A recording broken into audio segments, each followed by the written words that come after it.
Hello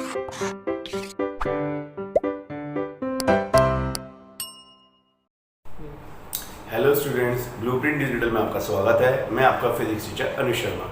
बच्चों, हम इस बार बहुत इंपॉर्टेंट लॉ पढ़ने जा रहे हैं, यानी एक बहुत इंपॉर्टेंट नियम है जिसने विद्युत फ्लक्स का यूज़ किया और उसने विद्युत क्षेत्र निकालने के लिए कुछ नियम दिए। बच्चों, वो नियम कहलाता है गॉस का नियम। तो बच्चों, गॉस के नियम में हम क्या क्या पढ़ेंगे ये आप देख सकते हैं। गॉस के नियम के अनुप्रयोग, गॉस के नियम की क्या क्या एप्लीकेशन है, कैसे कैसे उसने किन किन वस्तुओं, आवेशित वस्तुओं का विद्युत क्षेत्र निकाला, वो हम देखेंगे। ये बहुत ज्यादा पूछी जाती है। इसमें सबसे पहले हम देखेंगे अनंत लंबाई के एक समान आवेशित सीधे तार के कारण विद्युत क्षेत्र। तो बच्चों, ये सारी एप्लीकेशन बहुत इंपॉर्टेंट है। दूसरी जो हम देखेंगे वो है एक समान आवेशित, इसमें हम कह सकते हैं अनंत समतल चादर के कारण विद्युत क्षेत्र। ठीक है स्टूडेंट।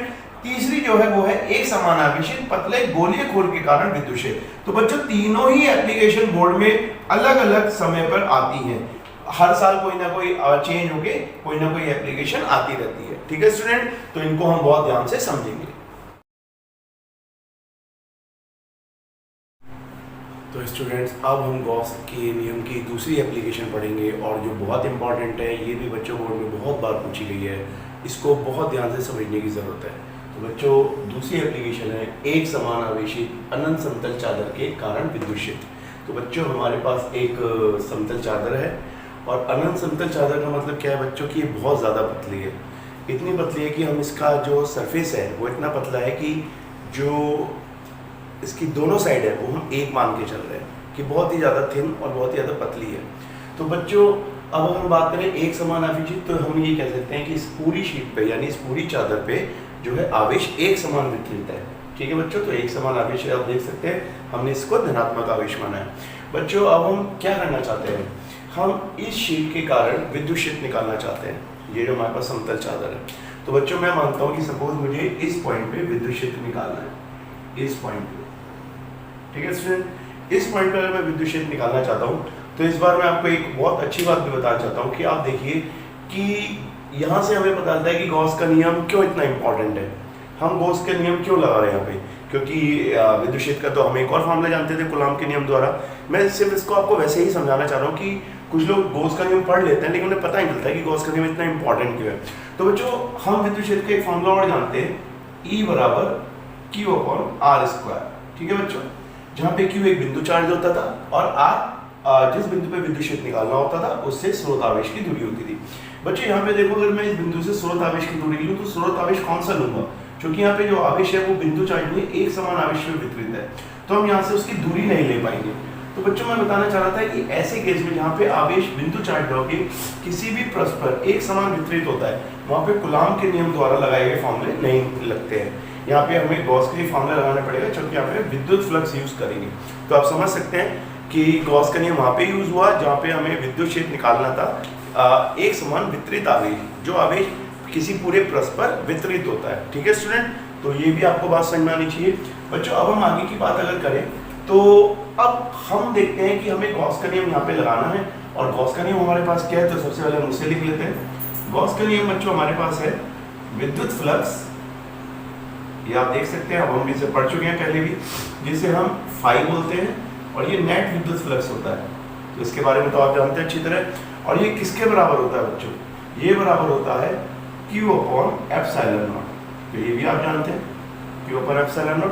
बच्चों, इसमें एक बात गौर करें कि हमें विद्युत फ्लक्स की जरूरत पड़ेगी।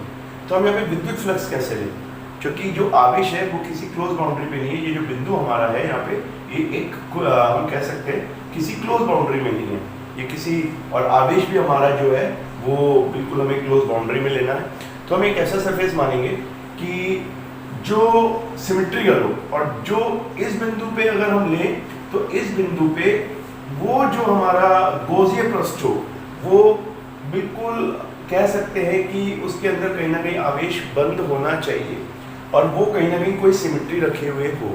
तो कैसा पृष्ठ हम ले सकते हैं, तो जरा गौर करें, थोड़ा सा मैं समझाना चाहूँगा अलग से।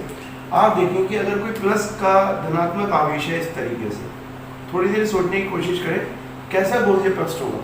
तो वो जो धनात्मक आवेश का जो विद्युत क्षेत्र होता है हमेशा बाहर की तरफ होता है। तो कुछ विद्युत क्षेत्र यहाँ पे भी होगा, कुछ इधर भी होगा, कुछ इधर भी होगा। आप देख सकते हैं, अगर ये मेरे पास एक शीट है तो इसका विद्युत क्षेत्र किस तरीके का होगा, कुछ इस तरफ भी होगा और कुछ इस तरफ भी होगा। ठीक है बच्चों, तो मैं एक ऐसा गॉसियन पृष्ठ लेना चाहता हूँ जो मेरी जो ये शीट है समतल चादर, इसके इस तरफ और इस तरफ दोनों तरफ सममिति रखे हुए हो, यानी अगर मैं इधर का विद्युत क्षेत्र निकालना चाहता हूँ तो इधर का निकाल पाऊँ, और अगर मैं इधर का भी निकालना चाहता हूँ तो समान रूप से इधर का भी निकाल पाऊँ। तो बच्चों ऐसे पृष्ठ के लिए जो गॉसियन पृष्ठ चुना गया वो था एक बेलनाकार पृष्ठ।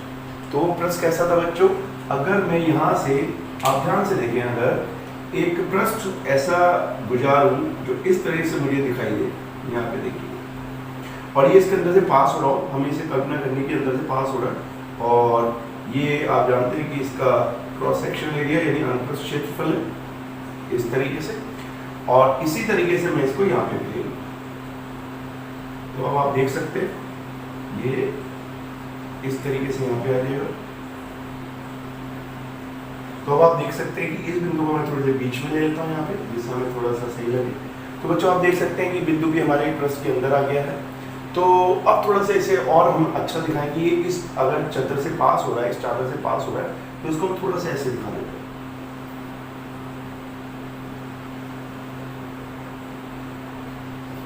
अब आप देखिए, ये आपको लगेगा कि ये एक गॉसियन पृष्ठ है, एक बेलनाकार गॉसियन पृष्ठ जो इस पूरी शीट से पास हो रहा है। बच्चों इसकी खास बात क्या है, इसको थोड़ा सा हम ऐसे दिखाते हैं कि ये बिल्कुल समान दूरी पर लगे। तो इसको हम थोड़ा सा और सही कर लेते हैं यहाँ पे।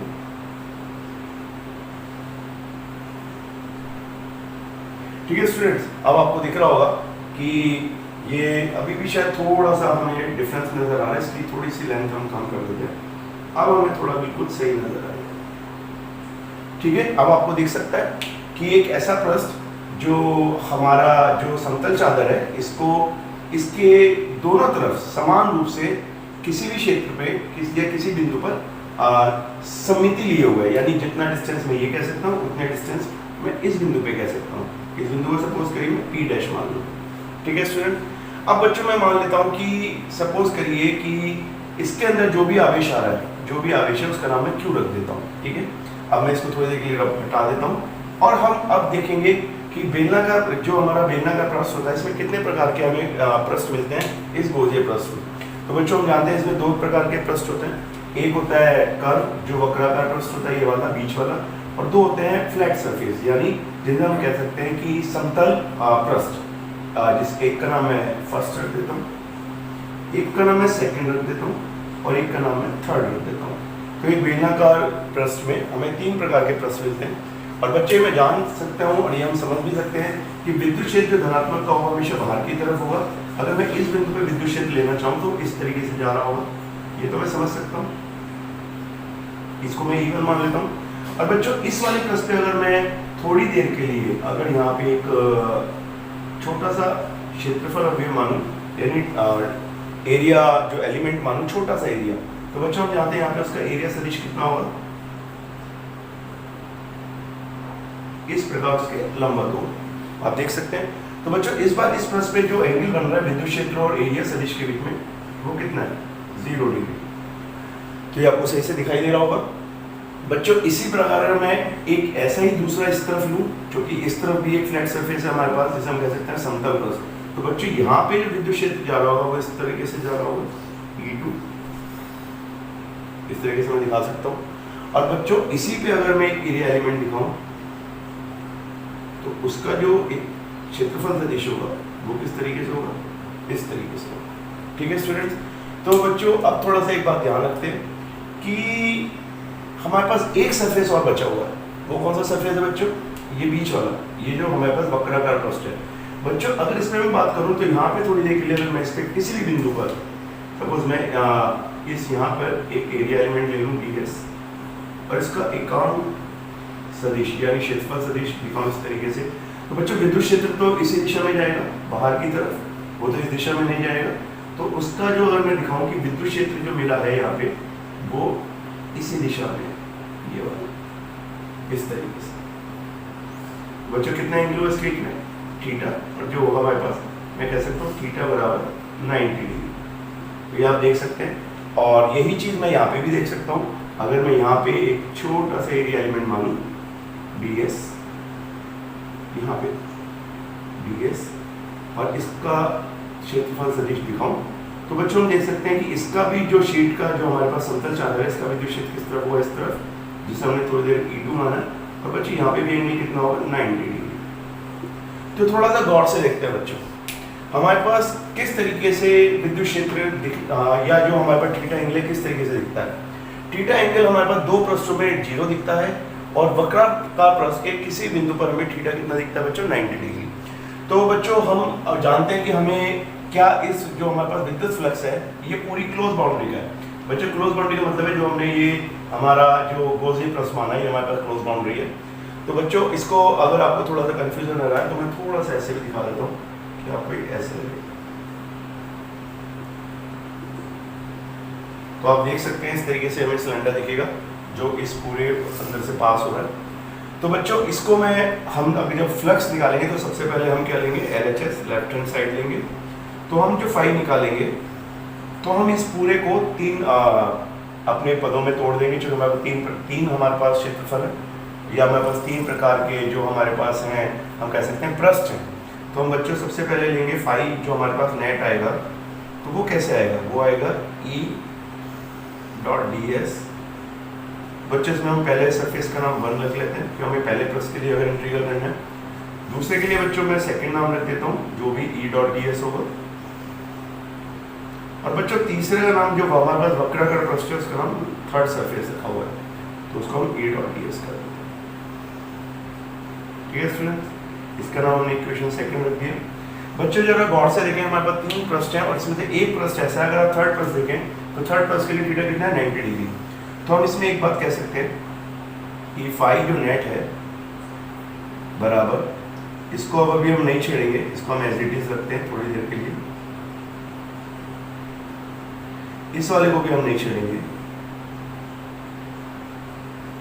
तो बच्चों अगर हम इसको थर्ड वाली टर्म्स को देखें तो थर्ड वाली टर्म कितनी होगी, थर्ड वाले पृष्ठ के लिए इंटीग्रल होगा वो होगा E.ds cos 90।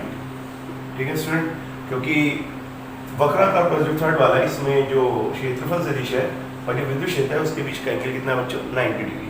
तो बच्चों अगर मैं जानता हूं कि cos 90 हमारे पास कितना होता है 0, तो cos 90 अगर हमारे पास 0 होता है तो हम कह सकते हैं ये टर्म कितनी होगी 0।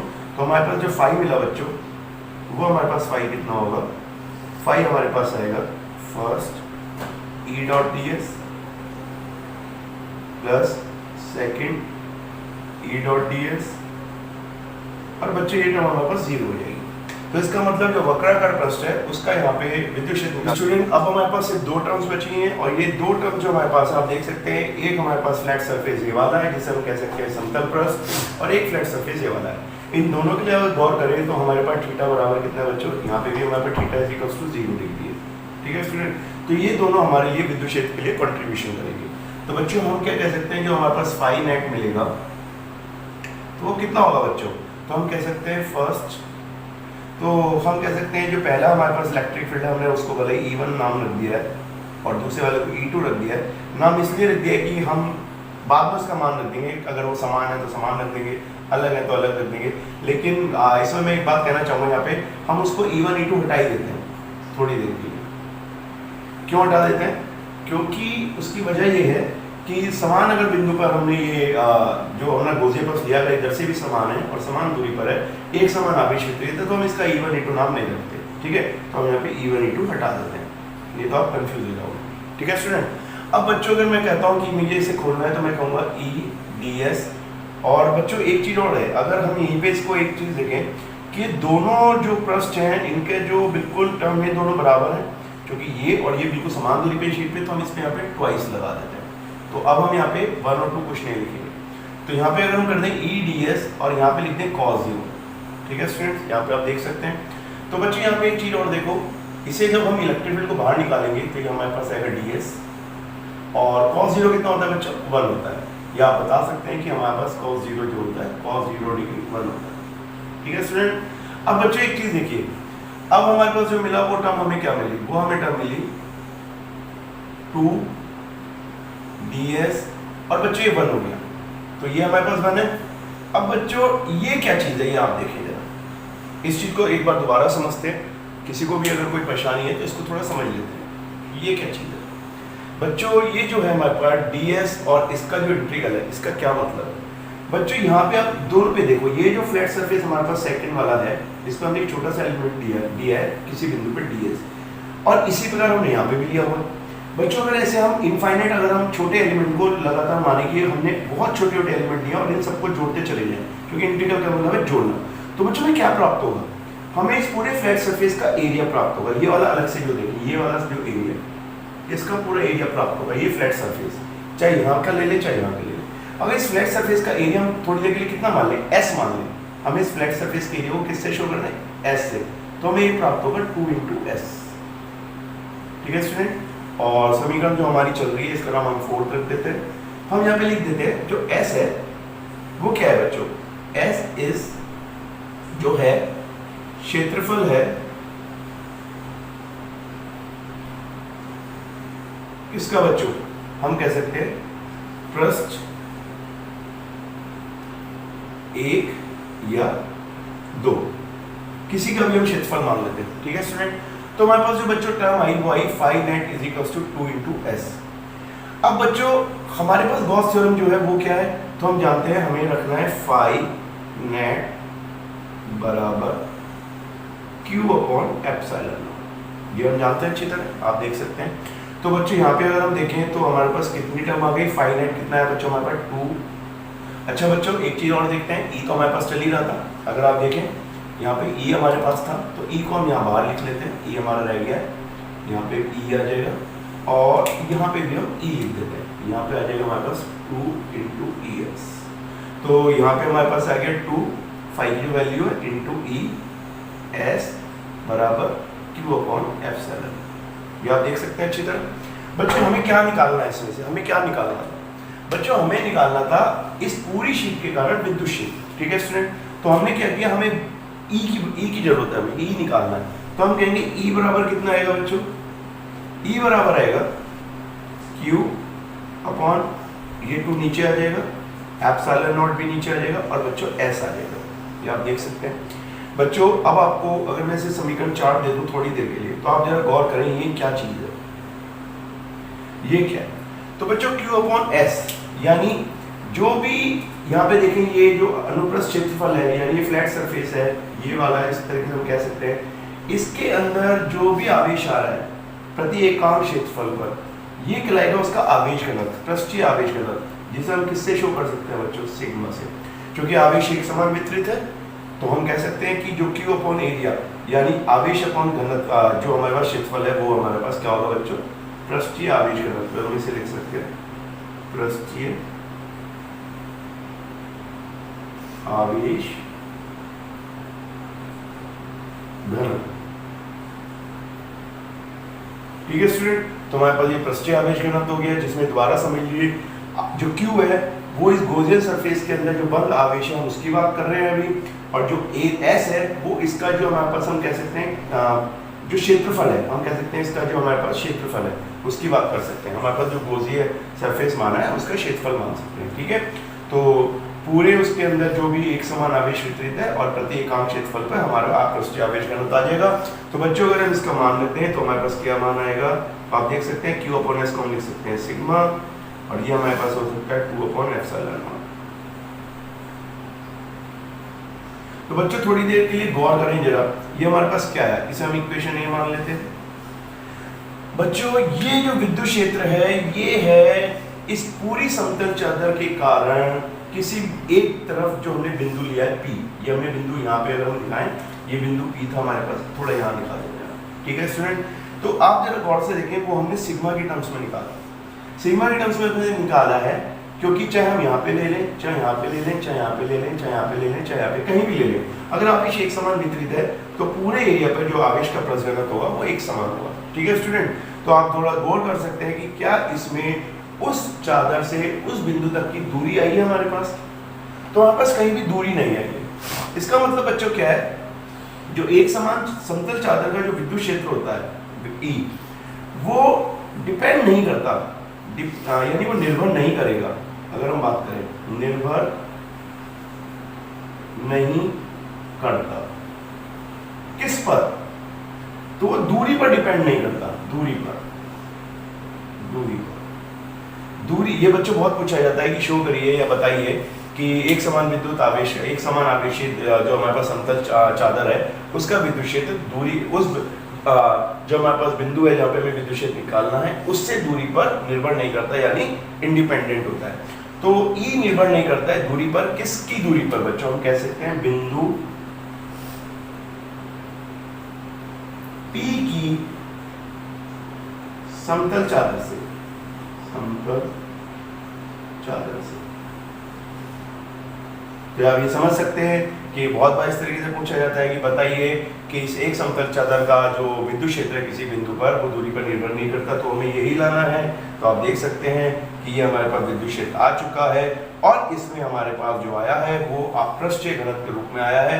यानी जब आवेश बच्चों एक समान वितरित होता है तो हम किसी भी बिंदु पर आवेश घनत्व के रूप में निकालते हैं, हम पूरे आवेश को नहीं लेते, क्योंकि हम कह सकते हैं जो आवेश घनत्व का जो विद्युत क्षेत्र का प्रभाव होगा वही पूरे टोटल आवेश का होगा। ठीक है स्टूडेंट, तो ये मैं समझ में आता है। इसमें मैं आपको नोट करके एक दो बातें और बताता हूँ। तो बच्चों अब थोड़ा सा मैं आपको नोट करके एक और केस के बारे में बताना चाहता हूँ कि हमारा जो डेरिवेशन हमने पढ़ा है ये एप्लीकेशन बच्चों, इसमें अनंत समतल चादर है। अनंत समतल चादर का मतलब बच्चों कि बहुत ही पतली शीट, उसका एक ही सरफेस माना है, यानी उसका जो इधर का आवेश है इधर का आवेश है वो समान है, एक ही आवेश माना है कि आवेश एक ही तरफ है क्योंकि बहुत समतल है। लेकिन बच्चों अगर हमें जो कई बार न्यूमेरिकल आते हैं या जो केस हमें मिलेंगे उसमें मिलेगा कि हमें कुछ मोटाई दी हुई है।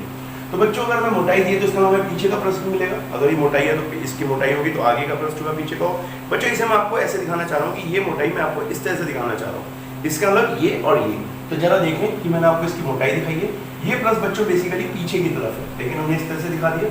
तो बच्चों जो आवेश हमें इस तरफ दिखाई दे रहा है वो पीछे की तरफ भी होगा उतना ही आवेश, तो हमने दोनों तरफ आवेश दिखा दिया। अब बच्चों हम क्या करते हैं, हमने एक प्लस का नाम जो हमें आगे की तरफ दिखाई दे रहा है फर्स्ट मान लिया, जो पीछे की तरफ का जो हमारे पास पृष्ठ है सेकंड मान लिया।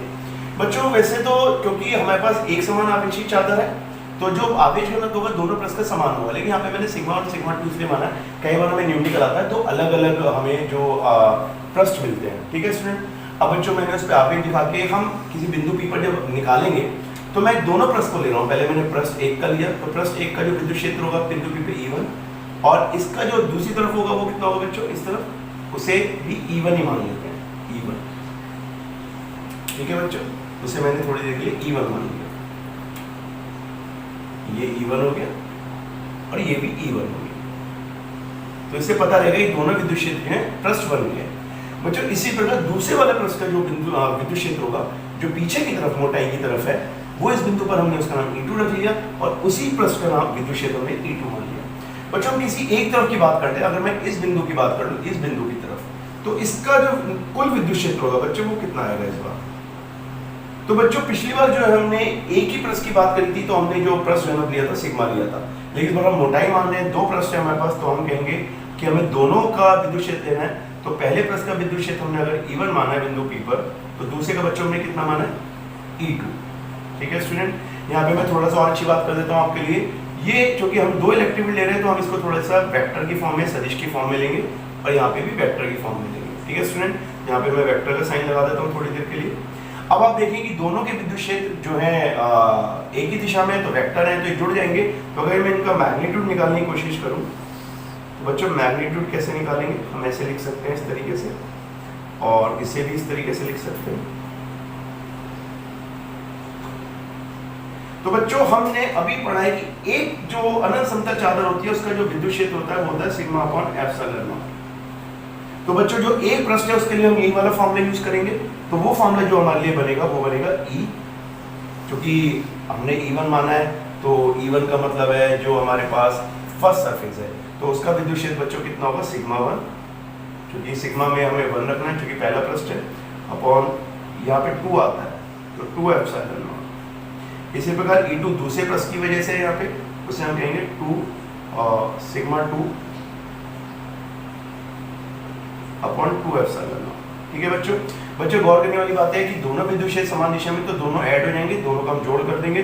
बच्चों अब मैं इसमें एक बात बताता हूँ, हमें कई बार क्वेश्चन मिलते हैं कि जो पृष्ठीय घनत्व है वो अलग अलग है लेकिन इसमें तो एक समान आवेशित है तो दोनों सेम है। तो हम यहाँ पे थोड़ी देर के लिए मान लेते हैं कि सिग्मा 1 बराबर सिग्मा 2 बराबर सिग्मा। ठीक है बच्चों, वैसे हमें कुछ क्वेश्चन अलग अलग आवेश घनत्व के मिलते हैं पर यहाँ पे हमने सेम ले लिया। तो sigma upon 2 epsilon not plus sigma upon 2 epsilon not, और बच्चों ये हो गया 2 सिग्मा अपॉन 2 एप्सिलॉन नॉट, तो ये कट गया और ये हमारे पास आ गया सिग्मा अपॉन एप्सिलॉन नॉट। तो बच्चों जो हमारे पास कुल विद्युत क्षेत्र आया किसी ऐसी समतल चादर का जो एक समान आवेशित तो हो लेकिन उसकी थोड़ी बहुत मोटाई हो, तो अगर उसके दो प्लस मान के चलें तो उसका विद्युत क्षेत्र होगा सिग्मा अपॉन एप्सिलॉन नॉट। और बच्चों मैं आपको एक बात बता दूं, ये धारिता वाले चैप्टर में यानी संधारित्र में बहुत ज्यादा यूज होता है, क्योंकि संधारित्र में इसका जो होता है हम यूज बहुत ज्यादा देखने वाले हैं। मेरा कहने का मतलब सिर्फ ये है, तो इसको बहुत ध्यान से समझिए। ये जो फॉर्मूला है ये एक मोटाई वाली समतल चादर का है, और जो हमने ये वाला पढ़ा था ये अनंत समतल चादर का है। ठीक है स्टूडेंट्स, तो बच्चों जो हमारी गॉस की दूसरी एप्लीकेशन थी वो पूरी हो चुकी है और बोर्ड में बहुत ज़्यादा पूछी जाती है, लेकिन अब मैं थोड़ा सा आपको अलग से कुछ बातें बताना चाहूँगा जो आपको समझनी चाहिए और थोड़ा सा आपको पता होना चाहिए। हालांकि बोर्ड में डायरेक्ट पूछी नहीं जाती है, लेकिन आपको थोड़ा पता होना चाहिए। बच्चों मैं एक बात बताना चाहता हूँ, अगर हमारे पास जो समतल चादर है वो उसकी जो लंबाई है वो अनंत दे दे, यानी उसकी अनंत क्या मैं कहता हूँ, अगर वो बहुत ज़्यादा है, इस प्रकार एक हमारे पास समतल चादर ये है और एक मैं समतल चादर बच्चों मान लेता हूं, इसकी लंबाई कम है और इसकी लंबाई ज्यादा है। ठीक है स्टूडेंट, और थोड़ी देर के लिए ये भी कर लेते हैं हम लोग, इनकी थोड़ी सी मोटाई आपको अलग लग रही होगी तो मैं आपको मोटाई भी थोड़ी सी ऐसे दिखाता हूँ जिससे आपके यहाँ सेम मोटाई की है इस तरीके से। तो बच्चों गौर करने वाली बात क्या है, अभी हमने देखा था कि एक समान जो अनंत समतल चादर है उसका जो विद्युत क्षेत्र आता है बच्चों कितना आता है, वो आता है सिग्मा अपॉन 2 एप्सिलॉन नॉट, इस तरीके से। ठीक है स्टूडेंट्स, ये वाला। तो बच्चों अभी हमने देखा कि ना तो ये आर पे डिपेंड करता है, इसके अलावा विद्युत क्षेत्र जो है एक समान होता है। लेकिन बच्चों अगर मैं यहाँ पे विद्युत क्षेत्र देखना चाहता हूँ और मैं ये देखना चाहता हूँ कि यहाँ पे इस केस में और इस केस में क्या विद्युत क्षेत्र समान होगा हर केस में। अगर मैंने इसको एक आवेश दिया हुआ है इस प्रकार, ये एक समान वितरित है, और मैंने इसको भी आवेश दिया है इस प्रकार, तो क्या ये एक समान वितरित है। तो बच्चों थोड़ा सा ध्यान से समझिए, जब हम इसका विद्युत क्षेत्र लेंगे, जो इसका जो प्लेन यानी समतल जो इसका पृष्ठ है, तो वो इस प्रकार जा रहा होगा, इस प्रकार। ठीक है स्टूडेंट्स, इसे आप ध्यान से देख सकते हैं। और जो इसका पृष्ठ लेंगे वो भी इस प्रकार जा रहा होगा। ठीक है स्टूडेंट, और यहाँ पे भी इस प्रकार जा रहा होगा। बच्चों एक गौर करने वाली बात है, ये कुछ अलग ऐसी बातें हैं जो कंपटीशन में भी पूछी जाती है, बोर्ड में भी आपको पता होना चाहिए। बच्चों अगर हमारी जो आवेश हमारी जो समतल चादर है वो उसकी जो लंबाई है वो कम है, तो बच्चों ये कॉर्नर का विद्युत क्षेत्र होगा वो बिल्कुल एक समान नहीं होगा, वो अलग अलग तरीके से निकलेगा, यानी वो थोड़ा सा इस तरीके से वितरित होगा कोने से, इस तरीके से, वो एक समान नहीं होगा। और बच्चों वो विद्युत क्षेत्र जो होगा इस विद्युत क्षेत्र पे थोड़ा सा प्रभाव दिखाएगा, यानी ये जो पूरा विद्युत क्षेत्र एक समान नहीं होगा, इसका प्रभाव भी यहाँ पे हमें दिखेगा। क्योंकि कोने का विद्युत क्षेत्र अगर हम बात करें यहाँ का, थोड़ा सा अगर इसकी लंबाई कम है तो जो यहाँ पे आवेश होगा उसका थोड़ा इस तरीके से निकल रहा होगा और ये इस तरह से नहीं दिखाई देगा। और बच्चों अगर इसकी बात करें तो यहाँ पे भी इस तरीके से निकल रहा होगा। तो बच्चों अगर आपको मैं गौर से एक बात बताना चाहूँ, इसका नाम थोड़ी देर के लिए मैं ई रख लेता हूँ। तो बच्चों अगर ये लंबाई बहुत ज्यादा है तो ये विद्युत क्षेत्र इस विद्युत क्षेत्र को थोड़ा सा प्रभावित कम करेगा, बशर्ते इसके, क्योंकि इसकी लंबाई कम है, ये इसके थोड़ा सा पास होगा और ये विद्युत क्षेत्र फिर एक समान नहीं रहेगा, क्योंकि दो विद्युत क्षेत्र रेखाएं एक ही आवेश की कभी भी एक साथ नहीं होती है, वो कहीं ना कहीं आपस में रिपेल हो जाएंगी। तो ये भी थोड़ा सा आपस में प्रभावित होगी और ये भी आपस में प्रभावित होगी, तो इनका जो प्रभाव होगा वो एक समान नहीं दिखेगा। लेकिन अगर इसका हम दिखाई दें तो यहाँ क्या, अगर इसकी लेंथ ज्यादा है तो इसका जो इस पे प्रभाव होगा वो होगा तो सही बच्चों, लेकिन हमें यहाँ पे बहुत ना के बराबर दिखेगा, यानी नगण्य दिखेगा। ध्यान रखना, इसलिए हम क्या मानते हैं हमेशा कि हमने जो अपनी आवेशित समतल चादर ली है वो अनंत समतल चादर है और उसकी लेंथ थोड़ी सी ज्यादा है। ज्यादा का मतलब बच्चों ये है कि जिस बिंदु पे हम विद्युत क्षेत्र निकाल रहे हैं उससे समतल चादर की जो दूरी है उसके कंपेरिजन में उसकी लेंथ बहुत ज्यादा है, जिसे हम इनफाइनाइट कह देते हैं। तो ये समझने वाली बात है। तो स्टूडेंट्स अब हम गॉस के नियम की सबसे लास्ट की एप्लीकेशन देखेंगे जो 3rd नंबर की है, और वो इस प्रकार है, एक समान आवेशित गोलीय खोल के कारण विद्युत क्षेत्र। बच्चों ये भी एग्जाम में बहुत बार पूछी गई है, इसलिए ये भी बहुत इंपॉर्टेंट है। बच्चों इसमें हम 3 अलग अलग परिस्थितियों में विद्युत क्षेत्र निकालेंगे, जिसमें हमारी जो पहली परिस्थिति है वो है खोल के कारण खोल के बाहर विद्युत क्षेत्र। तो बच्चों खोल के बाहर विद्युत क्षेत्र कैसा होगा अब देखते हैं ना। बच्चों हमने खोखला, ये कह सकते हैं हमने खोखला गोलीय ले लिया और इसमें हम देखेंगे खोखले का मतलब क्या है बच्चों, ध्यान रखना। खोखले का मतलब है कि इसके अंदर कोई भी पदार्थ नहीं है, ये अंदर से खाली है, ठीक है। अब बच्चों इसको आवेशित किया गया, अगर आवेशित किया गया तो बच्चों इसका आवेश कहाँ जाएगा? बच्चों मैं आपको एक बात बता दूं, आवेश हमेशा किसी वस्तु के पृष्ठ पर जाने की कोशिश करता है, तो जो इसका आवेश होगा वो इसके पृष्ठ पर होगा इस प्रकार, और हमने एक समान वितरित माना है तो ये हमने इस प्रकार से दिखा दिया कि आवेश इसके पृष्ठ पर है, ठीक है स्टूडेंट्स। अब आप ध्यान से देख सकते हैं, एक समान वितरित आवेश इस प्रकार होगा। तो बच्चों अब अगर हम देखें कि खोल के बाहर विद्युत क्षेत्र, तो बच्चों खोल के बाहर सपोज हमने ये बिंदु मान लिया P, हमें यहाँ पे एक विद्युत क्षेत्र दिखाना है इस प्रकार, ठीक है स्टूडेंट्स। अब बच्चों थोड़ा ध्यान से देखें कि हमें इसमें गॉस का नियम लगाना है, और गॉस के नियम के लिए हमें कुछ चीजें माननी है। तो गॉस का नियम क्या है बच्चों, यहाँ पे अगर हम गॉस का नियम देखें, गॉस नियम, तो बच्चों आपको पता होगा गॉस नियम की सबसे पहली खास बात क्या है। गॉस के नियम ने विद्युत फ्लक्स को यूज किया था, या आप जानते हैं इसे हम बोलते हैं पृष्ठ का समाकलन या सरफेस इंटीग्रल, और वो होता है E dot ds is equals to Q upon epsilon naught E, ठीक है बच्चों। इसी को भी हम बोलते हैं फ्लक्स, जो हमारा कहलाता है नेट फ्लक्स, ठीक है स्टूडेंट। तो इसमें हम अच्छी प्रकार समझ चुके हैं कि सबसे पहले हमें क्या करना पड़ेगा, विद्युत फ्लक्स को निकालना पड़ेगा, ठीक है। अब विद्युत फ्लक्स निकालने के लिए बच्चों हमें कोई क्लोज बाउंड्री चाहिए, यानी कोई बंद पृष्ठ चाहिए, जबकि बिंदु P पर हमें विद्युत क्षेत्र निकालना है और इस पे तो कोई बंद पृष्ठ नहीं है। तो बच्चों सबसे पहले हम इसमें बंद पृष्ठ मानेंगे, और आप देख सकते हैं कि अगर ये हमारे पास एक गोला है तो इससे जो सिमेट्रिकल यानी सममित एक गोजीय पृष्ठ होगा वो भी एक गोलाकार ही होगा। तो हम एक गोजीय पृष्ठ इस प्रकार ले लेते हैं। इसके लिए थोड़ा सा ध्यान से देखें, अगर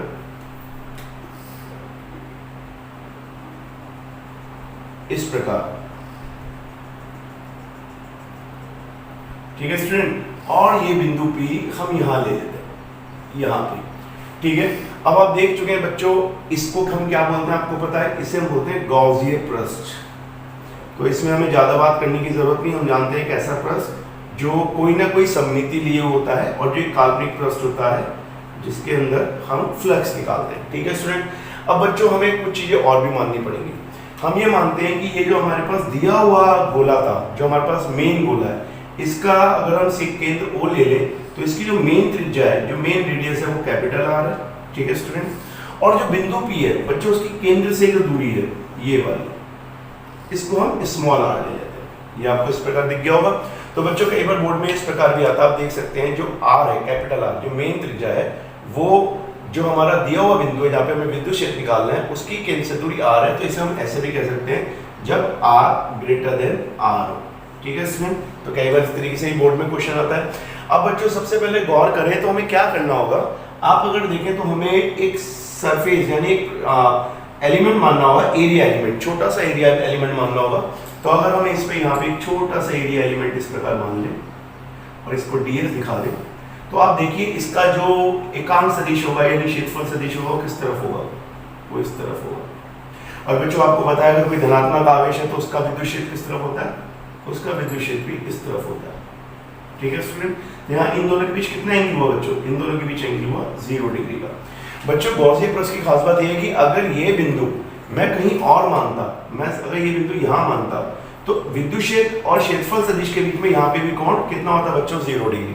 तो अगर मैं इस गॉसियन पृष्ठ के किसी बिंदु पर क्षेत्रफल दिखाऊं और विद्युत क्षेत्र दिखाऊं, तो क्षेत्रफल का जो वेक्टर होगा, एरिया वेक्टर, और विद्युत क्षेत्र होगा, दोनों के बीच में एंगल हमेशा 0 डिग्री होगा। ये बहुत जरूरी है, ठीक है स्टूडेंट। तो अब हम देख चुके हैं, हमें कुछ चीजें मिल चुकी हैं, हमें एरिया वेक्टर, इलेक्ट्रिक फील्ड का एंगल मिल चुका है। बच्चों अब एक चीज और बताएं, जो हमने गॉस की लगातार जो हमने देखे थे गॉस में नियम लगाते हुए महत्वपूर्ण बातें क्या हैं, थोड़ा सा ध्यान से समझ लेते हैं। तो स्टूडेंट्स आप एक चीज देखो, गॉस के नियम में कोई भी आवेश उस बंद पृष्ठ के अंदर होना चाहिए जिस पे आप गॉस का नियम लगाने जा रहे हैं। हम गॉस का नियम कहाँ लगा रहे हैं स्टूडेंट, हम गॉस का नियम लगा रहे हैं इस गॉसियन पृष्ठ में, ठीक है। तो आप देखो जो हमें दिया गोला था उसका जो आवेश है क्या इस गॉसियन पृष्ठ के अंदर बंद है, हाँ बच्चों ये सारा आवेश इस गॉसियन पृष्ठ के अंदर बंद है, ठीक है स्टूडेंट। तो इसमें हम गॉस का नियम लगा सकते हैं। यहाँ तक आपको बात समझ में आ रही होगी। बच्चों एक चीज देखें, हमें पहले LHS सॉल्व करनी होती है, तो हम सबसे पहले लेफ्ट हैंड साइड सॉल्व करेंगे। तो जो हमारे पास फाइनाइट आएगा वो कितना होगा, तो हम सीधा सीधा कह सकते हैं जो हमारे पास फाइनाइट आएगा उसे हम कह सकते हैं E D S cos theta. ठीक है स्टूडेंट्स, थीटा हमारे लिए कितना है बच्चे यहाँ पे 0 डिग्री, ये आप देख चुके हैं, यहाँ तक तो आपको कोई दिक्कत नहीं आएगी। अब अगर हम बात करें बच्चों ई को बाहर ले लें और ये हमारे पास डी एस आ गया और cos 0 कितना होता है बच्चों 1।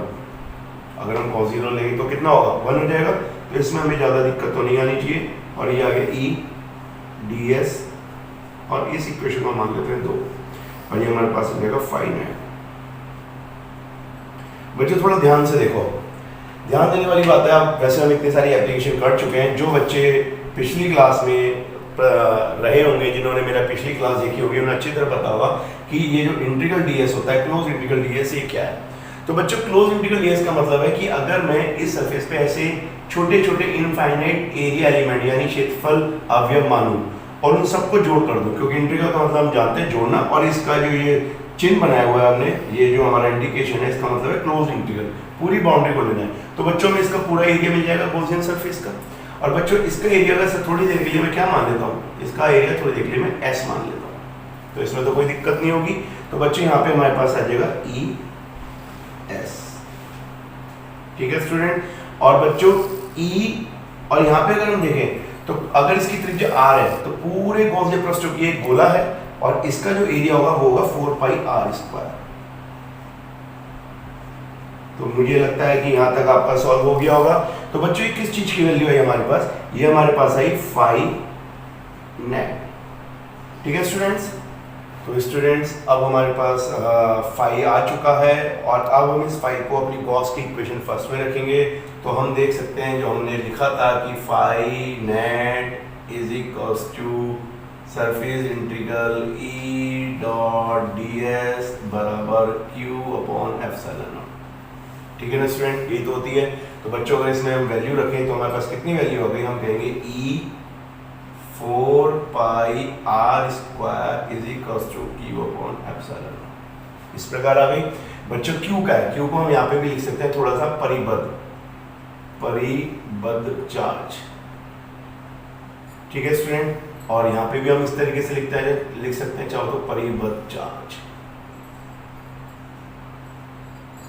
ठीक है स्टूडेंट्स, तो बच्चों थोड़ा सा ध्यान देना, सबका तरीका अलग अलग है करवाने का। कुछ लोग इसके अंदर चार्ज का फॉर्मूला लगाते हैं, मैं सीधा एक आपको कॉन्सेप्ट देता हूँ। जब ये गॉसियन पृष्ठ हमारा इस मेन गोले के बाहर है तो जितना चार्ज इस गोले पे होगा तो क्या वो इस गॉसियन पृष्ठ के अंदर परिबद्ध है, तो बच्चों इस पूरे गोले के अंदर वो परिबद्ध है, तो हम सीधा सीधा इसको क्यू को क्यू ही रखेंगे। ठीक है स्टूडेंट, अब बच्चों थोड़ी देर के ध्यान रखें कि हमें क्या निकालना होता है। तो हम बहुत अच्छी तरह जान चुके हैं कि गॉस ने जो हेल्प करी थी विद्युत क्षेत्र निकालने में करी, तो ये होगा हमारा विद्युत क्षेत्र। तो विद्युत क्षेत्र कितना होगा स्टूडेंट, तो हम कहेंगे E बराबर, बच्चों ये आ गया हमारे पास 4 पाई एप्सिलॉन नॉट, ये हमने साथ में ले लिया, Q आ गया अपॉन R स्क्वायर आ गया। इस प्रकार हम देख सकते हैं। बच्चों एक तो हम पहले यहाँ पे देख लेते हैं कि ये हमें क्या मिला। तो आप इसमें एक बहुत अच्छी चीज देख सकते हो, यहाँ पे जो हमें मिला है वो मिला है E equals to 1/4 pi Q epsilon Q upon R square. यानी किसी भी गोले के बाहर जो किसी बिंदु पर कोई भी विद्युत क्षेत्र होगा, चाहे वो मतलब हम कह सकते हैं कोई भी अगर आवेशित वस्तु है तो उसके बाहर, उसके बाहर का किसी बिंदु पर विद्युत क्षेत्र जो होता है वो बच्चों उस दूरी के, यानी उस बिंदु के, उस वस्तु की अगर गोली है तो उसके केंद्र से दूरी के स्क्वायर के व्युत्क्रमानुपाती होता है। और बच्चों ये हमने कूलम्ब्स में भी देखा था, तो हमारे पास वही चीज आ चुकी है, आप देख सकते हैं। तो बच्चों इसको हम अच्छी तरह याद कर लेंगे। बच्चों कुछ लोग इसमें एक चीज और कर लेते हैं, अगर हम बात करें कि क्योंकि आर स्क्वायर अगर हम कह सकते हैं तो इसको थोड़ा सा हम ऐसे कर सकते हैं, लेकिन जरूरत नहीं है, आपको यहाँ करेंगे तो पूरे नंबर मिल जाएंगे आपको। अगर हम इसको थोड़ा सा और करें, मैं आपको नोट करके एक बात लिखवा देता हूँ। अगर मैं पूरे जो गोली आवेश दिया हुआ है इसकी जो सरफेस चार्ज डेंसिटी यानी पृष्ठीय घनत्व, जो बच्चों पृष्ठीय घनत्व है उसको मैं थोड़ी देर के लिए कितना मान लूँ, सिग्मा।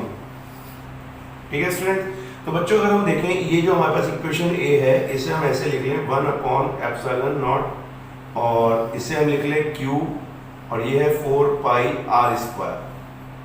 ठीक है स्टूडेंट, तो बच्चों जरा गौर से देखेंगे आप एक चीज, 1/4 ये आ गया epsilon not, 4 pi R square क्या था स्टूडेंट्स, ये था एरिया उस गॉसियन पृष्ठ का। तो उसको हम क्या मान लेते हैं थोड़ी देर के लिए एस, और सरफेस चार्ज अपॉन बच्चों आवेश बटा एरिया, यानी चार्ज अपॉन एरिया, जिसे हम कह सकते हैं तो ये हो सकता है हमारे पास क्या, ये हो सकता है sigma, sigma upon epsilon not. तो हम इसे ऐसे भी नोट कर सकते हैं, या अच्छी तरह समझ सकते हैं। लेकिन बच्चों मेरा कहना यह है कि इसकी कोई खास जरूरत नहीं होती, क्योंकि ये हमें फिर भी थोड़ा सा जानकारी सही देती है। इस समय ये पता तो चल रहा है कि किसी भी गोलीय वस्तु के बाहर का विद्युत क्षेत्र वही होता है जो किसी बिंदु आवेश के कारण विद्युत क्षेत्र होता है। आप देख सकते हैं। तो स्टूडेंट्स, अब हम जरा एक आपको मैं बहुत अच्छी बात बताता हूँ बच्चों। देखो, हमने एक गोलीय वस्तु को आवेशित किया था जिसका सारा आवेश उसके पृष्ठ पे था। तो बच्चों जरा एक चीज देख के चलो कि हमने कूलॉम्स के नियम में एक खास बात पढ़ी थी कि अगर कोई बिंदु आवेश होता है, कोई बिंदु आवेश है और उसके बाहर किसी बिंदु P पर अगर किसी दूरी को हम ले लें तो वहां पे जो विद्युत क्षेत्र होता है बच्चों कितना होता है? तो विद्युत क्षेत्र होता है बच्चों 1/4 पाई एप्सिलॉन नॉट 1/r²। ये आपको दिख रहा है बच्चों? कितनी अच्छी बात एक पता चलती है कि किसी गोलीय वस्तु के अगर पूरे पृष्ठ पे जो आवेश होता है वो इस प्रकार से व्यवहार कर रहा है कि जैसे अगर ये सारा आवेश हम क्यों मान ले थोड़ी देर के लिए, ये सारा आवेश ऐसे व्यवहार कर रहा है कि इसका जो पूरा केंद्र है वो यहाँ पे बना हुआ है और यहाँ से r दूरी पे जो विद्युत क्षेत्र है वो कितना होगा बच्चों? 1/4 पाई एप्सिलॉन नॉट q/r²। तो इससे बस इतनी भी जानकारी आपको मिलती है कि अगर किसी गोलीय वस्तु के पृष्ठ पर एक सिमेट्रिकल यानी समान आवेश हमें मिला हुआ है तो सारा आवेश का जो केंद्र बनता है वो ऐसा बनता है जो उस वस्तु के केंद्र पे हमें आवेश दिखाई दे, यानी या हम उसे कल्पना कर सकते हैं, वो हमें लगता है। तो बच्चों ये बिल्कुल हमें ये फॉर्मूला ज्यादा इंपॉर्टेंट है हमारे लिए, हम इसको समझ सकते हैं और हमें याद भी रहेगा। ठीक है बच्चों, अब इसके बाद हम दूसरी एप्लीकेशन पढ़ेंगे। तो स्टूडेंट्स, अब हम जो अपना अगला केस देखेंगे गोलीय खोल के भीतर विद्युत क्षेत्र। तो बच्चों ये बहुत छोटा है लेकिन समझने वाला है, ये भी पूछा जाता है। ये थोड़ा सा हम ध्यान से करेंगे कि गोलीय खोल के भीतर विद्युत क्षेत्र कैसा होगा। तो बच्चों जो गोलीय खोल है उसके भीतर हम कोई भी बिंदु ले लेते हैं। तो हम पहले एक काम करते हैं, मैंने सपोज आपके लिए ये बिंदु मान लिया P, ये वाला। मुझे इस बिंदु पर विद्युत क्षेत्र चाहिए इस समान आवेशित गोले की वजह से। तो बच्चों आपको फिर पता है अगर मैं इस बिंदु पर विद्युत क्षेत्र निकालना चाहूंगा तो मुझे गॉस का नियम यूज करना पड़ेगा, और गॉस का नियम सबसे पहले मुझे लिख लेना चाहिए, वो इस प्रकार है Q/ε। इसका मतलब है परिबद्ध, इंक्लोज्ड। ठीक है स्टूडेंट, तो जो आवेश हमारा किसी पृष्ठ के अंदर बंद हो। अब बच्चों अगर मुझे बिंदु P पे निकालना है तो क्या करूंगा मैं? पहले इस बिंदु P को से होता हुआ एक गोजे पृष्ठ मानूंगा और जो इस प्रकार होगा।